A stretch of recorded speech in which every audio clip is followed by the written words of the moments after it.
Բարև ձեզ, եթերում օրվա ամփոփումն է, ձեզ հետ է Արփինե Նավասարդյանը։ 19:00 դրությամբ առանձնացրել ենք հետևյալ լուրերը։ Անտալիայի դիվանագիտական ֆորումը դեռ չավարտված, երեկ երեկոյան ադրբեջանական զինուժը կրակ է բացել Սյունիքի ուղղությամբ։ Ադրբեջանական զինուժի գրեթե մեկ ամիս շարունակվող կրակոցներից այս գիշեր վնասվել է Խնածախ գյուղի մշակույթի տունը։ Հայաստանի պաշտպանության նախարարության փոխանցմամբ կրակոցները հնչել են ժամը 22:20-ի սահմաններում, տուժածներ չկան։ Հայաստանի ռազմական գերատեսչությունը, որ այս շաբաթներին հաճախ է պնդում, թե ադրբեջանական կրակոցները վտանգավոր չեն եւ ուղղված չեն Հայաստանի տարածքին, Բաքվից պարզաբանում է ակնկալում։ Ադրբեջանական կողմին կոչ են անում հետաքննել Խնածախի մշակույթի տան գնդակոծման փաստը եւ հանդես գալ հրապարակային պարզաբանումներով։ Ավելի ուշ ադրբեջանական կողմը հերքել է այս տեղեկությունը, պնդելով, թե իբր հայկական կողմն անհիմն իրականությանը չհամապատասխանող հայտարարություն, ապա տեղեկատվություն է տարածել։ Երևանի Անաստաս Միկոյան 64-ի բնակիչները վաղ առավոտից փակել էին Եղվարդի խճուղին, հանդիպում էին պահանջում քաղաքապետի կամ կառավարությունից որևէ ներկայացուցչի հետ։ Բնակիչներն ասում են, որ դեռևս 2022-ին պետք է սեփականության վկայականները ստանային, բայց կառուցապատողն ավարտական ակտը ստանալուց հետո սնանկացավ եւ իրենք մնացին առանց սեփականության վկայականների։ Նրանք կարծում են, որ սնանկության գործընթացը կեղծ է, կառուցապատողն այդպիսով ազատում է պետության ունեցած միլիարդների հասնող պարտքերից, իրենց էլ թողնում է առանց սեփականության վկայականների։ Անցած շաբաթ կառավարության առջև հավաքված բնակիչներին ոչ ոք չընդունեց, ինչից հետո այսօր շուրջ 1 ժամ փակ պահեցին ճանապարհը, բայց այսօր էլ ոչ ոք չեկավ նրանց լսելու։ Եթե օրվա ընթացքում որևէ մեկը մեզ հետ չկապվի, փողոցները փակելը շարունակական է լինելու, ասացին բնակիչները։ Վերջիններս պահանջում են վերադարձնել իրենց գնած 4000 քառակուսի մետր հողատարածքը, որը նախագծով նախատեսված է բակային ու կանաչապատ տարածքի համար։ Մենք գնման իրավունքով ձեռք ենք բերել այդ հողամասի նկատմամբ ընդհանուր բաժնային սեփականություն։ Մեր իրավունքներն ամբողջովին ոտնահարվել են ու այդ հողամասն ուղղակի առանձնացվել է եւ նախնական առողջարքի պայմանագրով օտարվել է, նշվել է հավաքվածներից մեկը։ Միկոյան 64 շենքի բնակիչների բողոքի ակցիային արձագանքել է Երևանի քաղաքապետի մամուլի խոսնակ Հայկ Կոստանյանը։ Հարգելի գործընկերներ, այսօր առավոտից Անաստաս Միկոյան 64 շենքի բնակիչները փակել են Անաստաս Միկոյան փողոցը, բարձրաձայնելով մի շարք խնդիրներ, որոնք առնչվում են պետական, տեղական, ինքնակառավարման եւ իրավապահ մարմինների լիազորություններին։ Տեղեկացնում եմ, որ Երևանի քաղաքապետ Տիգրան Ավինյանը ներկայումս գտնվում է գործուղման մեջ։ Քաղաքապետը բնակիչներին կընդունի ապրիլի 16-ին, գրել է Կոստանյանը։ Այսօր կառավարության շենքի դիմաց տնտեսվարողների հերթական բողոքի ակցիան է կայացել ընդդեմ շրջանառության հարկի դաշտում իրականացվող գործարարների վիճակն ու աշխատանքային պայմանները բարդացնող փոփոխությունների։ Շրջանառության հարկի բարձրացման դեմ ամիսներ շարունակ բողոքող փոքր ձեռնարկատերերը նաև ստորագրահավաք են կազմակերպել, պահանջելով կասեցնել հունվարի 1-ից ուժի մեջ մտած հարկային փոփոխությունները։ Նրանց խոսքով մի քանի օրում ավելի քան 2000 ստորագրություն են հավաքել։ Նշենք, 2025 թվականի հունվարի 1-ից շեշտակի մեծացվել է փոքր ու միջին բիզնեսի ներկայացուցիչների հարկային բեռը։ Շրջանառության հարկը կբարձրանա 5-ից մոտ 10%-ի։ Ավելի ուշ կառավարությունը որոշում ընդունեց, ըստ որի շրջանառության հարկ վճարողների համար 6 ամիս, մինչև հուլիսի 1-ը անցումային ժամանակաշրջան սահմանվեց, որի ընթացքում կառավարությունը պարտավորվել է տնտեսավարողներին վերադարձնել 5%-ից ավելի գոյացած հարկերը։ Հայ-թուրքական սահմանին Իգդիրի հատվածում պետական սահմանն ապօրինի կերպով հատել փորձած 4 ընկերներից մեկը 28 տարեկան Իսմայել Ադիրը անհետացել է։ Այս մասին հայտնում են թուրքական լրատվամիջոցները, նշվում է, որ ընկերների հաղորդումից հետո դեպքի վայր են մեկնել թուրքական ժանդարմիայի ու աղետների եւ արտակարգ իրավիճակների վարչության ստորաբաժանումները, մեկնարկել են երիտասարդի որոնողական աշխատանքները, կասկածներ կան, որ սահմանն անցնելիս նա ընկել է Արաքսգետը։ Այսօր Գյումրուտի ընտրություններից հետո ավականուն տրված անդամների մանդատների ստացման եւ գրանցման օրն է։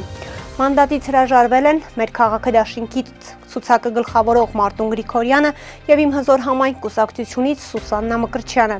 Հիշեցնենք, որ մարտի 30-ին կայացած Գյումրիի ավականուն ընտրությունների արդյունքում ՔՊ-ն ստացել է 14 մանդատ, Վարդան Ղուկասյանի առաջնորդած կոմունիստական կուսակցությունը 8 մանդատ, Մարտուն Գրիգորյանի գլխավորած մեր քաղաքը դաշինքը 6 մանդատ, Ռուբեն Մխիթարյանի գլխավորած իմ հզոր համայնք կուսակցությունը 3 մանդատ եւ Մայր Հայաստան դաշինքը 2 մանդատ։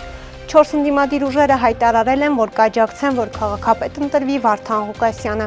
Մասնավորապես Մարտուն Գրիգորյանը հայտարարել է, որ կապահովի անհրաժեշտ քվեները, որ Վարդան Ղուկասյանը դառնա քաղաքապետ, սակայն կոալիցիա որպես այդպիսին չի ձևավորվի։ Ավականու առաջին նիստը նախատեսված է ապրիլի 16-ին։ 25-օրյա վարժական հավաքների մասնակիցներից առնվազն 10 հոգու հետ խոսել եմ ու բոլորի մոտ այդ խնդիրը կա, որ մարտական հերթապահության համար փոխանցվող գումարից նախապես էլ իրենց զգուշացրել են, հանդերձանքի գումարից մոտ 40,000 դրամ պահվում է։ Այս մասին Ազգային ժողովի պաշտպանության եւ անվտանգության հարցերի մշտական հանձնաժողովի նիստի ընթացքում ասաց Հայաստան խմբակցության падգամավոր Գեղամ Մանուկյանը։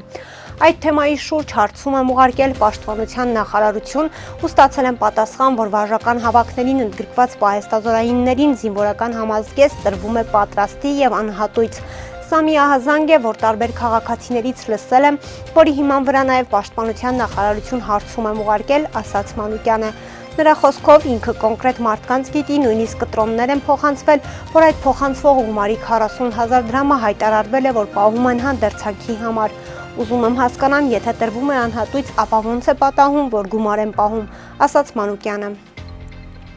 Ակտիվ ցիկլոնի ներթափանցմամբ պայմանավորված ապրիլի 14-ի երեկոյան ժամերից 15-ից 16-ին հանրապետության ողջ տարածքում սպասվում են տեղումներ։ Շիրակում, Լոռիում, Տավուշի նախալեռներում, Արագածոտնի, Կոտայքի եւ Վայոց-Ձորի լեռնային շրջաններում, Գեղարքունիքում, Սյունիքի լեռնային եւ նախալեռնային գոտիներում կդիտվեն ձյան առատ տեղումներ, առանձին լեռնային մարզերում ձյան ծածկը կարող է հասնել 30-ից 40 սանտիմետր եւ ավել։ Այս մասին հայտնում են հիդրոթերապևտաբանության եւ մոնիթորինգի կենտրոնից։ Հանրապետության հովտային եւ նախալեռնային գոտում, որտեղ արկա է պտղատուների ծաղկում, ցրտահարություններ չեն սպասվում։ Ապրիլի 17-ից 19-ին տեղումները ժամանակավորապես կդադարեն, իսկ օդի ջերմաստիճանը բոլոր մարզերում աստիճանաբար կբարձրանա 10-ից 12 աստիճանով։